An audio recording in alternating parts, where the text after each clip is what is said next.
Hey, everybody. Welcome to another edition of the No Brainer podcast, where we talk about how AI is impacting the enterprise and organization, how we can adopt quicker, and make sense of all the crazy hype that's going on out there. And with that, let me give you our commercials before we get into our excited ghosts. But first, I have to introduce my doppelganger, as he called me the other day, my co-host and partner in crime, Mr. Greg Verdino. How are you, sir? I'm good. Doppelganger sounds a little bit better than evil twin, which is how I refer to you when you're not in the room. So, This has got a very well, Goldfinger feel to it. I just want to know who's mini me. How's your summer coming along? I think we're in the dead of it now, right?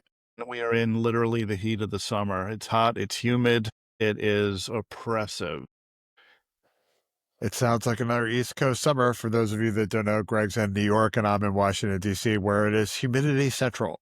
And you wake up and your windows have condensation all over them. Yeah. Inside and out. Lordy, lordy, lordy. But let's get on to the actual business at hand, which is talking about AI adoption. And before we do that, our commercials are please like this podcast, share it out, leave a review, tell your friends about it. And if you have any feedback for us, please do send it. You can find all the information you need on nobrainerpodcast.com.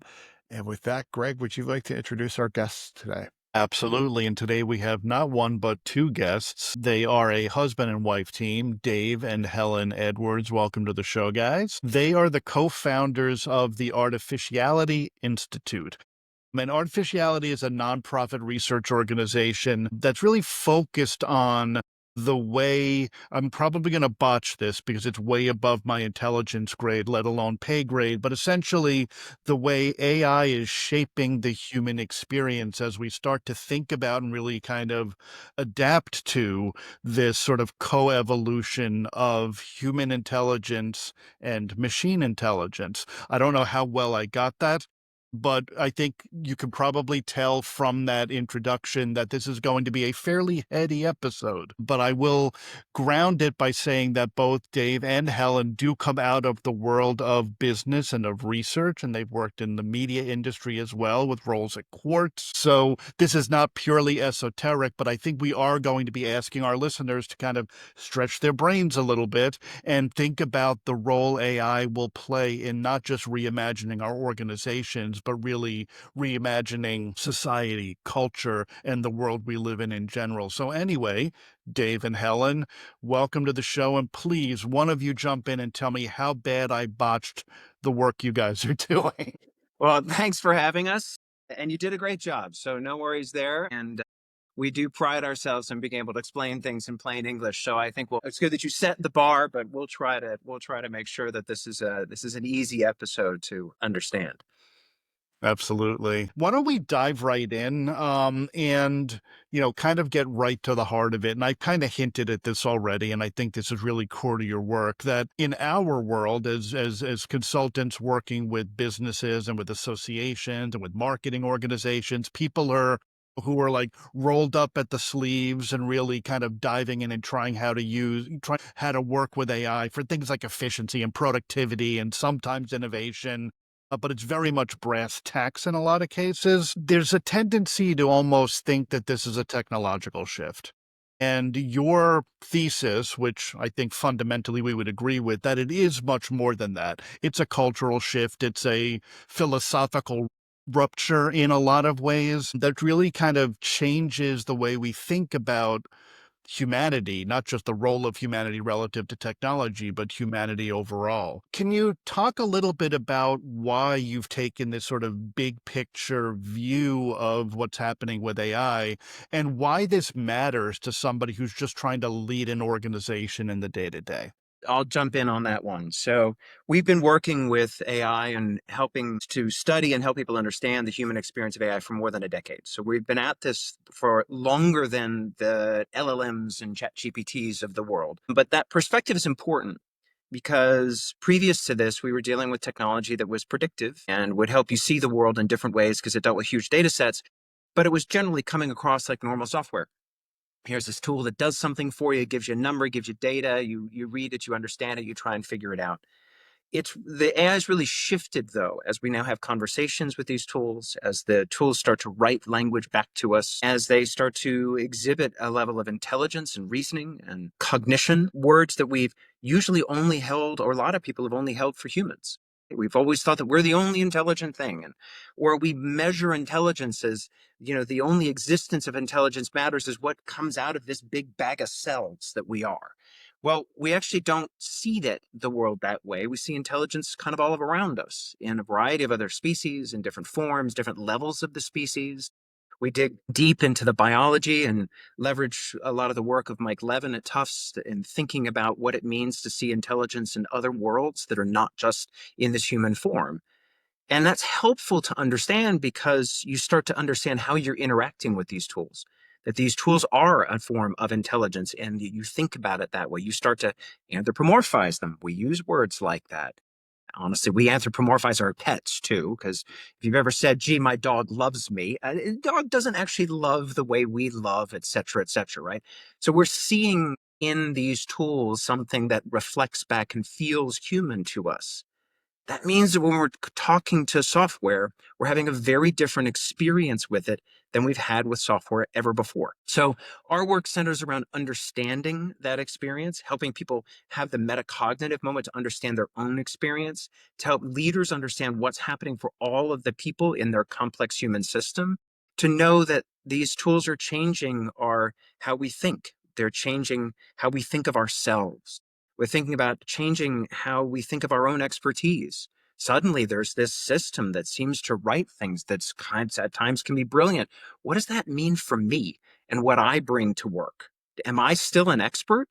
Now, the world is telling me that these tools are going to democratize expertise.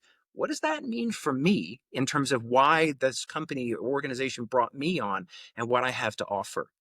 And it fundamentally changes how we make sense of the world, how we find meaning, how we think of the tools around us, the people around us. It is really changing all that. So our work is in studying that. We study the lived experience. We gather stories and we hear how people talk about their experience. So we use that as the real unit of how we measure what's happening. And we see that this is having a very big change. You're right. We do use the word philosophical rupture.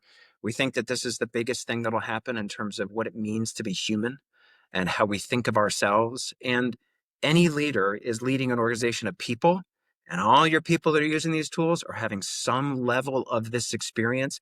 And that's why I think we see pretty widespread fracture across organizations, because they're seeing this as a typical software tool, and it's really not. I think your question was really smart, because what it hints at and what it sort of starts to reveal is that this is a complex, multi-layered system. So you can have many quite like high concept conversations about the meaning of intelligence and the philosophical rupture that we're inventing something that will replace us, be smarter than us, whatever those things are that you think. It's also, there is brass tacks, like you say, right? You've got to go in and talk to people about what kind of prompting they're using, what kind of success they're having, how are they sharing that with their colleagues, what does productivity mean to them? And there's an awful lot of noise around all of that lower level stuff, an awful lot of noise. I'm sure you've had this experience yourself. You open your computer in the morning or your phone in the morning, and there's another paper on productivity, and it contradicts the Every paper on day. productivity. Every day. Oh, my And Lord. so a lot of people are kind of confused. Well, does it increase productivity or does it not? I mean, Is it going to this week change the world or is it going to destroy it? exactly. Even if you just sort of put aside all of that and say, what's the signal that comes out of that noise? The signal is that this is very confusing for many people. Even those who feel like they've got their hands around it are constantly surprised. And if you're not seeing more questions than answers, then you're not thinking about this enough. I think there's a very important of our current large language model version of AI that we don't talk about enough, which is that it's a cultural technology. And Alison Gopnik from University of California, Berkeley is the one who sort of coined that and put some concepts around this idea that these are cultural technologies. And so for us, when we're in organizations or when we're talking to our community, we're always conscious that the way that people think about what these AI tools are going to do for them, or what the AI systems are going to do for them, is very much embedded in their cultural milieu, whatever that is at that moment. And I think it's very interesting to witness in the last 12 months a very significant shift in the way that people talk about AI. And this got something to do with the capabilities, but it's mostly got to do with the culture. So we've gone from talking about AI, this time last year, we were having many conversations in organizations about creativity, about unlocking new opportunities, about using AI for innovation, about accessing new multidimensional spaces that only AI can help a human do. Now it's just productivity, efficiency, fast, speed, scale, scope. And that is a cultural phenomenon that has nothing to do with what these tools are capable or not capable of. So we always have this perspective where we step back to the higher philosophy and we ask those questions, because those are the broader contextual factors about how people will ultimately use these technologies and what they will ultimately mean for humans. So at the moment, everyone's having a lot of conversations about productivity and about jobs and blah, blah, blah. And we're having conversations about meaning and experience and expertise and how to use these things to get smarter, not dumber. Those are our kind of conversations because they're informed by these longer term views. How much of the conversation do you think is influenced by bias? And what I mean by that is bias of the person providing that narrative. So if I think about the productivity narrative and the narrative of efficiency, saving costs, this is corporate America and venture capital based companies selling these tools to other corporations so that they can cut costs and boost value, or sell their software and boost value. And while that may be dominating the conversations, and even some of the research studies that are coming out, if you look at who's writing them, for example, the Marketing AI Institute or McKinsey or even Jasper, right? All these players have a narrative that helps them sell their products or services. So how much is that bias really shaping our thinking, and why are we not able to see through that? That's a fascinating question. The way that you framed that question makes me want to answer it with a very specific focus on the bias right now is on stripping humans back to the bone and making sure that they do what the machines want them to do. That's the bias.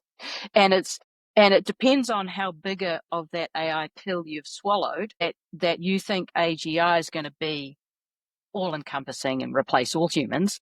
And it's either going to be later this year, or it's going to be next year, or maybe it'll be the year after. Mark That is the Zuckerberg big is saying bias. it's going to be 2 Go years. Sam Altman. Super intelligent. And we could have a whole other podcast about what we think about that. But the bias, yeah, I mean, that's a fascinating topic in itself. That is, I think, the core bias right now. And it's almost like people should start their communications with, this is how much I believe humans are going to be necessary in the future. They should declare their bias up front. And I think a lot of people are acting as though humans are going to go away and they're not important. They're also incredibly inconvenient. I don't know about you, but I'm so tired of all these people that need to sleep and eat and take care of children, and that they want to laugh about something or they want to get fit, all these annoying human features, Let's just replace it with something that gets things done and doesn't answer back. And I think we're in a moment right now where that is a prevailing narrative. And it's coming from this expectation that we need to, quote unquote, prepare for AGI. And I'm just going to say right up, I think that's a bunch of fucking bullshit. And I think that what is happening is that it's I love distracting. you guys. This is the best podcast ever. Usually it's Geoff dropping the F-bombs and getting us in trouble with Fucking right, a couple man. of people. I just went right I'm there. sorry, Lisa. I'm sorry. So I'll let Dave fill in some gaps there because this is my hobby horse and I could just keep going. I Very totally true. agree. I mean, like getting back to the bias thing, Yeah. if you look at the bias of why would you say something is literally sentient and can outsmart human beings and replace them, it's because you're selling crap, and like both the biggest perpetrators of that, Zuck and Altman, not in that order, are selling AI. Yeah. So I mean, I think that I like your question. I think that there is a bias towards coming from companies that are selling the technology are trying to show that there's an economic benefit. And so they're pushing the productivity story because that's going to be able to give them their return on software, on the spend. There is a different part of that push that's coming out of Silicon Valley now, where the venture folks are very clear that the long-term returns from these investments are going to come from replacing labor. So they're actually saying the quiet part out loud, which I throughout all my career of being in and around the venture business, I've just never seen. But that is very much what the market opportunity, big dot on the slide is labor, right? So it's a little bit different in that it's not just efficiency where they're like, we're going to make your people sell more, it's we're going to be able to let you sell stuff without your people.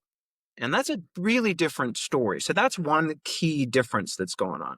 I think that the other, though, is definitely that this transition of software companies have gotten used to, technology companies broadly got used to saying, here's a thing, here's the manual.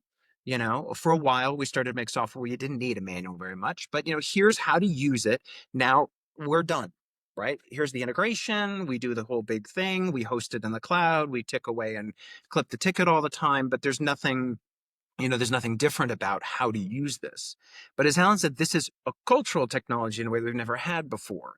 We've never had software that you've communicated with, never had a chat. We've always made software, just to sort of go back to the McLuhan mindset, which was a medium between people, right? It was all, and yes, those media changed the message that was transferred among people. It changed the way we thought about the world, changed our culture, because going from books to the TV to the internet all has different ways of transitioning. But this is the first time where the medium is creating the message, right? The medium is now the meaning itself. And that means that when you put this into an organization, it's not just another software upgrade. And so if you're just thinking about this as a software upgrade, you're running towards a brick wall with all of your people getting smashed up against it because it's just not the same. So it means that leaders have to be thinking like people leaders more than technology implementers. Yeah. I think that there's an interesting part of this whole productivity story. So take sort of high level economic productivity across the entire economy and look at what we would expect with even moderate healthy adoption of AI. We would expect productivity to rise, and with that, we'll get some lift in wages. Now there was a break, many years ago that's well documented about following one for one, but we would expect that. So I think that part of what we're seeing in the market today is a lot of fear because there's a sense that a lot of mid to late career people who are expensive and highly expert, there's a narrative that says that AI can now replace you and we're going to get rid of you before these wage rises happen and the productivity increases happen because you're expensive and we don't want to have to do that. So there's a lot of sort of preemptive narrative. There's a lot of narrative that's very preemptive, that's very much relying on the story that AI is going to have these huge productivity gains that in an old regime would translate to higher wages that are already expensive with people who are less likely to adopt the technology. So let's focus on getting rid of those people and focus on putting AI in to replace expertise. Now, that sounds like a good story, but you have to believe an awful lot about the way that technology gets adopted and the way that humans behave and the way that we need to increase our knowledge and increase our number of products and solve more problems that we haven't even seen yet. So we're in this sort of funky position right now where I think that people who either selling AI solutions or don't really understand what's going on and just haven't really thought about it enough are seeing very simplistic narratives, are seeing very simplistic sort of cause and effect relationships between technology and productivity, and thinking, well, if I just press this button here and then tell everyone to do this and then get rid of those people over there, my company is going to be transformed. And that is just, it's just not going to It's happen that way. backwards. Yeah. I mean, part of the problem too with that line of thinking is that AI works on repetitive tasks best, and simple repetitive tasks like lift box, driving over here, right? And the same thing with even some of the knowledge work that it's being brought in. Summarize email, prepare for a meeting with so and so based off the contextual dialogue that we've had over the past 6 months or whatever. And that's assuming you have your data stack taken care of and everything's working well, which is not true for 99% of organizations. I mean, there's just so many assumptions and primitive thinking. It is reminiscent of what happened with the government and Doge and all the cuts that they made and having to hire people back and, I services don't falling think that's apart. an accident. Yeah. I I just mean, don't think that's Yeah. an accident. consider who owns Grok, right? It's all highly correlated. When we look at, the what's happening in science and higher education, same sort of thing. Issues are different there and much more complex, and really in many respects don't have a lot to do with AI. AI could make some of that stuff actually a lot worse. But higher ed and core research, different. But yeah, I think that we're seeing these narratives, they're very reductive. There will be rebuilding out of all of this. And the foundation of what we're going to have to rebuild will be initially trust. And that's, I think, another place where AI has an important part to play, because we can't actually trust it. And that's obviously well documented with hallucinations or with anything else.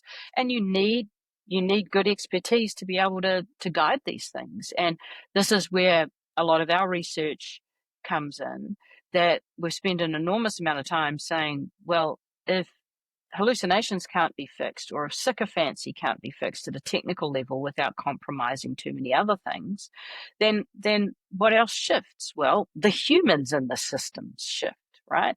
So this is what, with our research, which sounds all fuzzy, moments and stories. Well, guess what? Moments and stories are actually how people live, and that we can't compete with large data, big data gathering through clicks and Claude and what have you.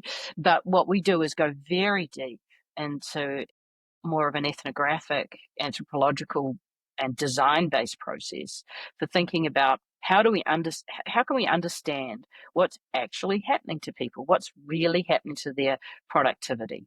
So we started with that, and then of course you find it's got nothing to do with productivity. That's such a downstream. You mean productivity? You mean I got better at doing something? Well, I don't really care about that, because I did all of these other things, or I thought all of these other things, or I went through this process of recognizing how powerful this technology is, which gave me a hell of a shock, either good or bad. It can be sometimes both at the same time, right? Humans are complex. We've got the ability to have both of those reactions at the same time. Into integration, I can use these really productively. I can integrate it into how I do my day job or whatever. Blurring, people can't tell where their ideas finish and the AI start. That becomes a very sort of coincident experience. That is a fundamental process for organizations to understand, because once they've got people in that situation, they don't just have human employees anymore. They literally have these cyborgs. But then things can fracture, and that's where I come back to trust. So when something fractures, it can be a good experience, it's mostly not, it's mostly very high emotion experience. A lot of that is about trust. How did I put that slide up when I knew it had that hallucination in it? I didn't see that stupid mistake. Or I thought I could trust this thing and it's driving me crazy. Everyone tells me that I'm supposed to be a coder now, but I still can't make this work. whatever those things are, and into some new reformed state where people reconstruct not just their own sort of thought processes, but their entire identity can reconstruct around these moments. And the reason that matters for companies is that that is happening to every single person that touches AI. Even if it's just the most basic and honestly kind of useless Copilot, Web Copilot, for example, is pretty useless. But even if it's just that, these glimmers, there's these processes that are very common, and it's changing all of us. It's changing the kinds of conversations we have. It's changing the way we see each other as co-workers, because we're not sure who's really using AI and who's not. We're not, all of that kind of stuff. And so it comes back to we're just reforming all of this trust on the fly. And everyone's learning almost on a week by week basis. Now, if you're running a company and you're trying to just tell everyone use AI and be more productive, what you're failing to see is how complex this landscape is underneath you, and how anyone can make sense of the way that behaviors are changing, or a remote workforce and how they're actually working, without understanding this broader sort of terrain of people's psychological adaptation to these tools. I just don't know how they can with any fidelity. There's so much to unpack there. But I want to kind of zero in on one specific thing. And I know it's core to your research. You've mentioned the word several times, moments. And I think a lot of this conversation so far, and I think the overgeneralized, simplified narrative a lot of people are kind of getting bits and bobs from to try to make sense of this, tends to be very macro, right? It's the doomerism on the one hand and the utopian future where we can all stop working and just live our purpose. On the other hand, it's the big stuff. It's the productivity. It's the 9,000 people laid off here, or the billions of dollars raised there, or whatever. But in your work, you've really kind of zeroed in on the moment, which sounds like such a small thing. But I suspect you're going to tell me it's probably the biggest thing of all in many ways. So I guess describe a bit what you mean by a moment. What is a moment? And, sort of through the lens of the average person working in an organization as they come into contact with these new technologies. So we use moments because it's the moments that matter. It's the moments that give us some insight into what the actual human experience is about. So they're not lost in the overall idea of who this person is, what their role is, the sort of tasks that they've got. The idea of moments really came out of the practice of thinking about this like a designer. So in design, you can, some people will look at a persona and they'll talk about a person and, well, they ride their bikes to work and, da, da, da, da, da, da, da. It doesn't help me out when I'm thinking about how to make a product for them. But when you have a moment that matters, that really gives you that insight of that's the thing, that's the time, that's the thing they were doing, that's the thing they were thinking, that was the interaction they were having, and it caused this transition for them. Was something that gave them some great insight. It was something that changed the way they think about the world. It was the way that they had a moment of frustration. When we know those moments, we can understand better what's happening to individuals, and we can know better how to design for them. Whether that design is how to help somebody understand how to use the tool, how to approach it, how to anticipate where that transition might be for them, where they have to stop and pause and recognize, you hear moments where people go, I did all this work and I'm not really sure if it was me or the machine who came up with that. Right? That moment is incredibly important because that person's then potentially going to write a proposal or go into a meeting and suggest something. And they don't know whether it was their idea or the machine's idea. And both might be okay. There's no judgment call there. It's more, how do you know where that thing came from to know whether you're going to be willing to be held accountable for that thing that you're about to propose? So it's those little moments that are actually that are really important. Moments also string together for us as an overall story. What's the arc of someone's experience? in a small period of time, and for our research over a long period of time. We want to understand how this change happens over time. You're now an expert. We're now all generally of the same sort of age bracket in our career. How does this change for us? How does it change for people who are more the age of our children, who are starting in their professional careers? What does that mean over time? So I think too that I just want to add on that moments, yet again, it's something that you might think sounds a little bit fuzzy, but there's actually good research from neuroscience, from behavioral economics, and also from management science about the importance of moments. So on the management side, Chip and Dan Heath wrote a pretty influential book a long time ago about moments. And it's a really accessible book that reminds us all that that's actually kind of what we remember. If you look at the neuroscience and consciousness studies, moments and event boundaries and stories, that's a coherent picture of consciousness, right? We're more conscious at those moments. And we care about consciousness because our research is showing that one of the most important things about working with AI is what it does to our consciousness. And the third one is in the behavioral economics side, which is that the very famous Danny Kahneman quote, which is no one ever made a decision based on a data, they need a story. And that is how humans operate. And we can have AI tell us everything that we ever need to know. Does it mean that anyone's going to get off their ass and actually do anything differently? Not necessarily. We need social cohesion and community and narratives and stories for us to actually move from analysis to decisions to commitments when we actually take actions in the world. And until robots do absolutely everything for us, which I can't wait for that day, woohoo, we will still be taking actions in the physical and in the digital world. We'll be still the ones doing the action. And you can live in your head and think as much as you want, but what actually matters is what you do in the physical world, in the real world. So we take this all the way through to those kinds of grounded ideas. And because how many times do you go into an organization and people know the right answer, but they're not doing it? And they'll give you a million reasons why they're not doing it.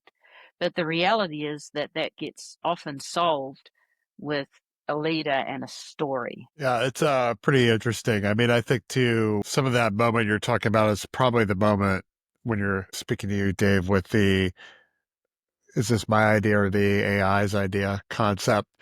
I do think that that's the moment when you realize that AI has become operational within your organization. It's become operationalized, it's integrated, it's seamless.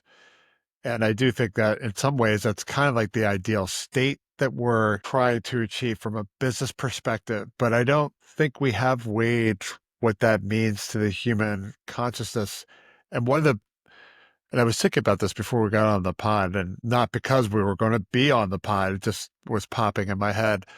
Um, this constant need to talk about AI as a psychological support system, which I think is a huge misuse of something that's basically broken from an emotional intelligence standpoint. It's just not really emotionally intelligent in any way. It's a sycophant, as you had said, or if you've trained your AI correctly to be critical, it's a probability engine that looks for weaknesses, right? Whatever it might be, it's not a sentient being that can actually dialogue with you either as a protagonist or an antagonist. And as such, I'm really concerned by that. I just really feel like that's where we're most endangered by AI, even though we do seem to have this existential economic crisis that we talked about to begin the podcast.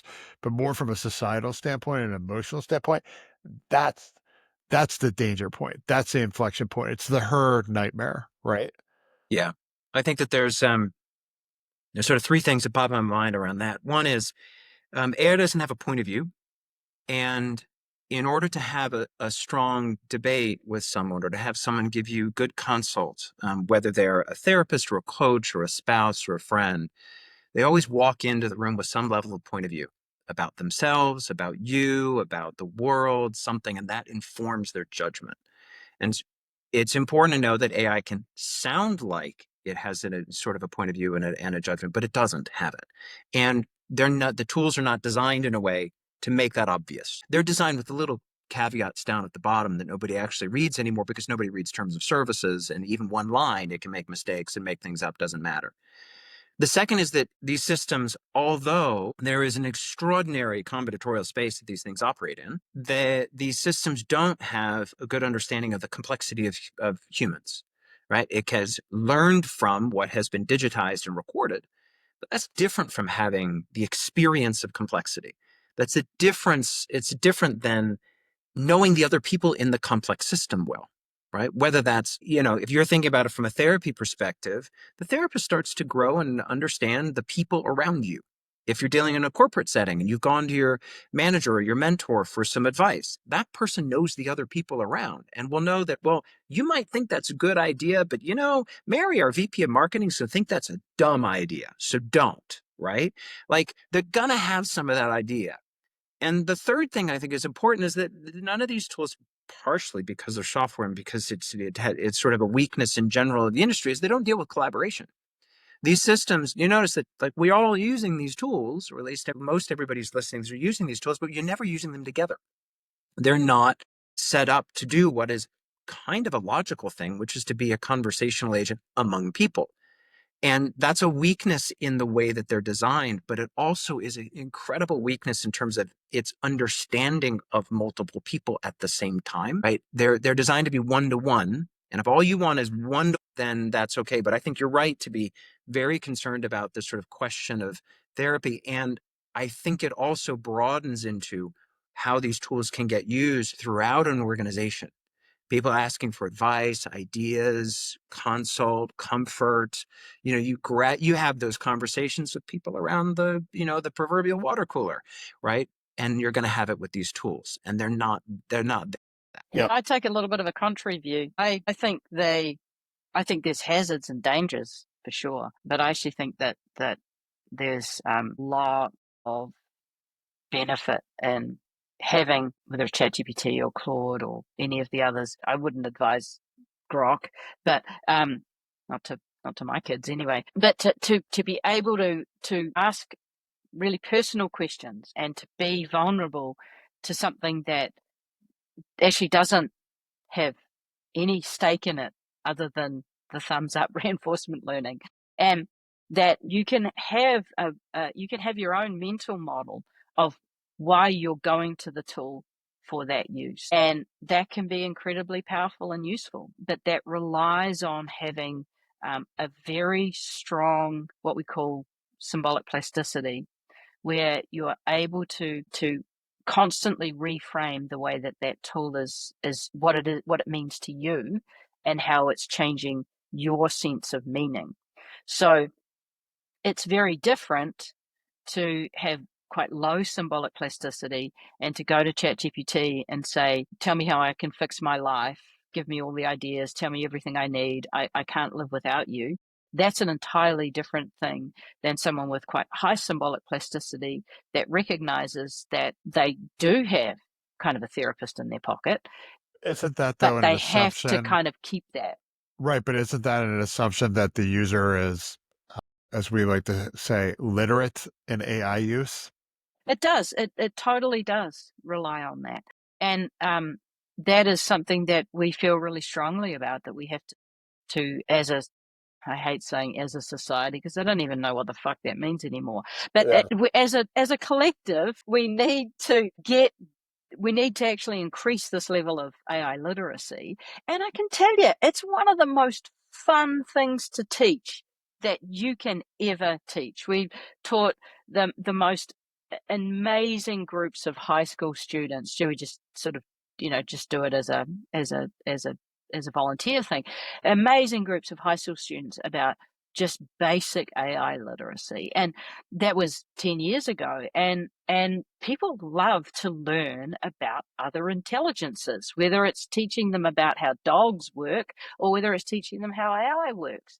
It's a fun pursuit. It's something that really interests people. And honestly, there's just zero excuse for for not thinking creatively about how to make sure that your entire workforce at least has those basics and is delivered in a fun way, not delivered in yet another, I have to watch a video on, something I'm not supposed to do with cybersecurity. Listen to Greg drone on and on about. So yeah, so I've learned over the years that it's doesn't matter what someone says about AI, you can take the opposite view. It's the best thing to have debates on because it's like humans, right? There's always another side to it because there's this complexity, and we've got to get people past the, you know, whatever those sort of tried examples about it's a tool, you can either hammer in a nail or hammer in someone's head. That makes no sense. You've got to think beyond that, and you've got to think about the nuance of what happens, how our cognition, how our identity, and how our sense of meaning changes as we use these tools. And it can change all the time. We see it all the time. Same user, same tool, same use case. It can be a different time of day. The context shifts, the stakes shift, the deadline shifts, and the entire behavior changes. So these are very, very complex landscapes, I think. It strikes me that, as you're saying that, and we're talking about AI literacy, which to me is always sort of the proverbial onion or whatever Shrek said way back when, right? Where I think so much of the narrative around AI literacy, and I know this is not what you're talking about, is as simple as the sort of, like the LinkedIn influencer, learn to prompt, learn to prompt, learn to prompt, 150 tools that I use today to be more productive and efficient in my work.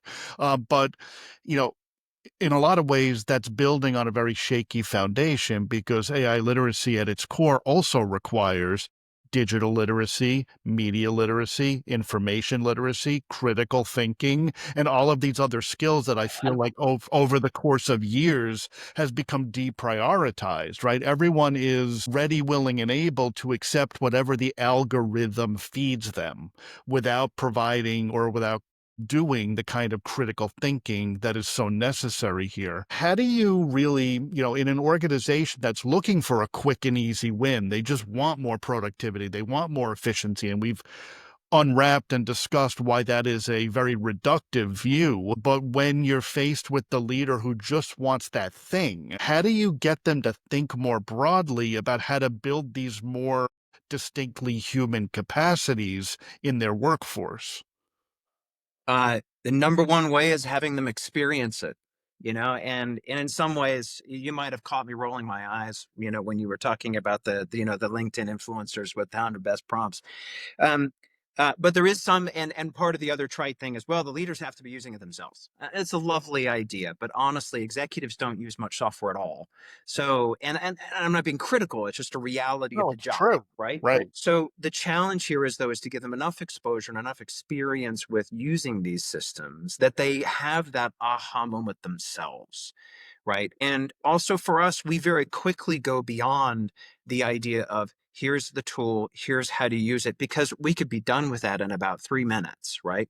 These tools are designed I mean, to be that's the problem with incredibly easy to prompting use. too, right? I mean, Yeah. all the prompts could be gone as soon as we go to voice interaction. Yeah, and I mean, you're typing or you're talking. You're having a conversation. I mean, most everyone knows how to have a conversation. Most everyone has the ability to have a conversation. So operating the tool, this is about the simplest thing that's ever been created.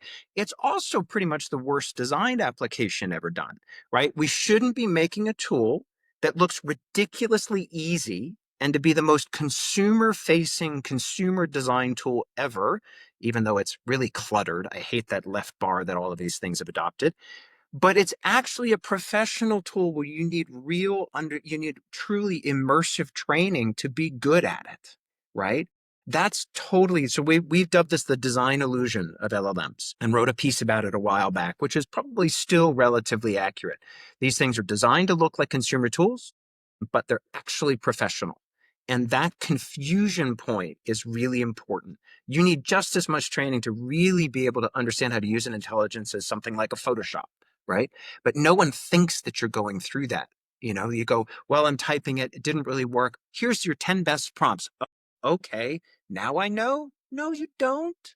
You don't really, and you as a collective, what you have is an individual is failing, aggregates up to an organization, and you have collective stupidity, right? So our path is to very quickly get to that answer that I gave you really quickly with the executives to help them understand that transition is something you have to think about differently. This is about culture change, not technology adoption, right? This isn't about training somebody to use the next level of Excel. This is about introducing a new type of workforce. 10 years ago, we dubbed it as machine employees. And yeah, anthropomorphizing, but we tried to help people think about them as employees so that you realize that you're bringing something new and cognitive into your organization. Okay, so how are you going to manage it? Can I give you two other things? One is that a lot of these, these productivity gains that we talk about with AI, they're very ephemeral, and it's hard to sort of know. We know now that self-reporting is completely hopeless. You actually have to measure people. So What's the what it 5 comes things you down, did this week, AI? so I think I've actually come to think about it as just back to the old school sort of the way you just think about things when there isn't AI, when it's just a normal technology, if you like. On one hand, if you're going to give someone a tool that gives them 5 minutes extra a day, and then you're going to worry about what they're going to do with that, then that's got nothing to do with AI. That's got everything to do with culture and trust. And the places that we see stalling out, guaranteed way of stalling out your AI adoption is you don't trust your employees. And you can't ask someone that. You got to go and look at how they behave, and then you know whether they actually trust their employees. But that is a guaranteed route to failure. The second one is just the same as any other kind of quite old school Taylor-esque way of thinking about, systems thinking would be the most advanced way of thinking about it in an organization, which is go look for your bottlenecks. Productivity, you can't just throw AI across your entire organization and expect suddenly, wow, we're 20% more productive. You actually have to go and look for bottlenecks. And it's almost like people have forgotten that basic rule. You go and look for constraints and bottlenecks, and you figure out what AI and people and anything else can do to help with that. And people have forgotten that in the AI rush and the AI pill, that it's seen as the panacea, when clearly it's not. And we're all going to get over this at some point, and go back to some of these sort of core things. Hopefully, the next iteration will be much more focused on true innovation, not just tweaking things and innovation theater and getting a patent for something that's completely useless that no one will ever use and putting the sign up on your wall. We want to be looking at things that actually are truly based on understanding, on a theory of change that we can model and simulate as making a difference in the world, and then put it out there and hope that it does and work on it. And that we go back to actually, this baseline of the core thing that matters is, do you trust the people have you articulated the goal, and do you trust the people to go and make their own conclusions about how to achieve that goal? And we've lost sight of that right now. We've got a very top-down kind of, and it's coming from AGI. We're all waiting for the AGI to give us the answer. Boy, And we'll be waiting a long time. yeah, I mean, we'll run around answering the wrong question. I'll be in my grave before that thing happens. I guarantee that. And this is probably both a good place to end because we are coming up on, but also an With the awkward death of Geoff, he's gone. the end of Geoff, but also an awkward place to start because I feel like we could go for hours and hours and hours and Yeah. still not even unpack a fraction of what we're talking about. So maybe at some point we'll have to have you on again. In the meantime, though, for folks who want to learn more about the work you're doing, your research, and all of that, what's the best way for people to do that? So we publish everything we write on artificialityinstitute.org. So you can go there. And I would recommend starting with a series of pieces that are at the bottom of the homepage now called Foundations. So there's a sort of core pieces around our thesis that actually gets you there on the core research. We are also hosting soon, depending on when this comes out, our annual summit in Bend, Oregon. So the Artificiality Summit is something that happens this year is October 25 to 23. It is a wonderful 23 to experience. 25. Sorry, 23 to You 25. went backwards. I went backwards. Yes, we're not What's going happened to backwards. your 23 to to your 25. token prediction today? And it's a great way to get away from it all, to come to the mountains and spend time in an immersive setting, an immersive experience with really interesting people, to try and think about and imagine what a hopeful future is with AI. So we're here to not dwell on the it's going to save the world, nor on the it's going to destroy the world. We're looking at how do we do this differently, and how do we come together as a community that can have a change and do something different with this technology than what we're seeing today. So that's a core way to do that. Yeah. And if you look at the people that we bring in, it's a real mix across AI and the human sciences. So, and if anything, it's more on the human sciences than on the AI sciences. And it's very much, let's go right out there and say what's core to being human. What do humans need? You know, things like, what does our memory do? Or what is AI going to do about that? So it's quite high concept, but it's very, very grounded in and sort of the fundamentals of what it means to be human. Excellent. All right. So thank you to you two wonderful humans for joining us. Again, this has been Dave and Helen Edwards. They are the co-founders, co-founders of the Artificiality Institute. We will share links to their website and to their event and its information for anybody who might have been confused by Dave doing his dates in reverse order. But go ahead, check that out. It will be on the show notes page at nobrainerpodcast.com as always. And with that, we would like to thank everybody for tuning in. Geoff, do you want to show us on out the door? Sure thing. You know the drill, folks. Punch that like button, share it with your friends, give us feedback online or privately via email, and most importantly, subscribe. We need you. We love you guys. We take requests too. So send them on in. And with that, we are out of here. Thank you both. You bet. Awesome.